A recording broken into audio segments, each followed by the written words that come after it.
Director Kumar नवीन।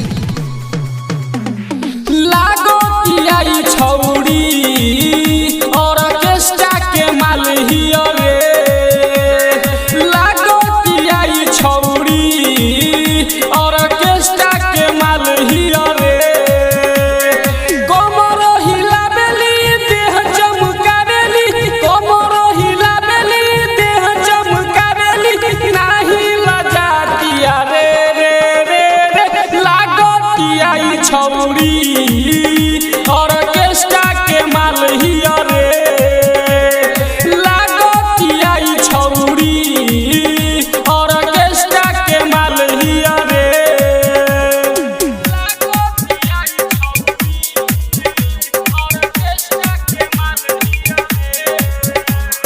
DJ Sunil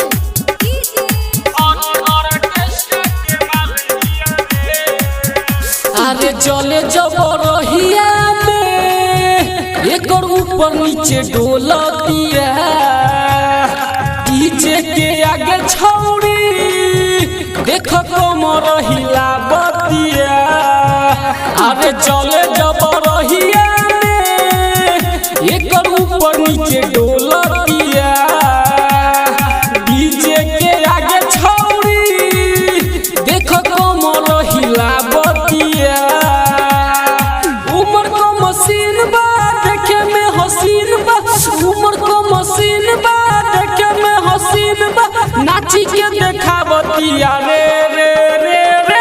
लागतिया ई छौड़ी ऑर्केस्ट्रा के माल हियो रे, लागतिया ई छौड़ी ऑर्केस्ट्रा के माल हियो रे।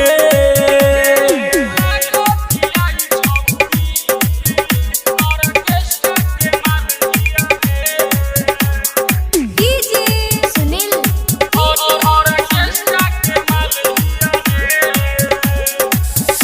अरे बात छितर देहे एकर नया मशीन बाटे, देखे में लागतिया ई छौड़ी का मशीन बाटे। अरे बात छितर देहे एकर नया मशीन बाटे, देखे में लागतिया ई छौड़ी का मशीन बाटे। अखिया में गजरा लगौले बिया लाली, राइटर सुनील के ई फेरा में बुझाली, शंकर राजो पे मरतिया रे रे रे रे। लागतिया ई छौड़ी ऑर्केस्ट्रा के माल हियो रे, लागतिया ई छौड़ी ऑर्केस्ट्रा के माल हियो रे। माँ सरस्वती रिकॉर्डिंग स्टूडियो भदई।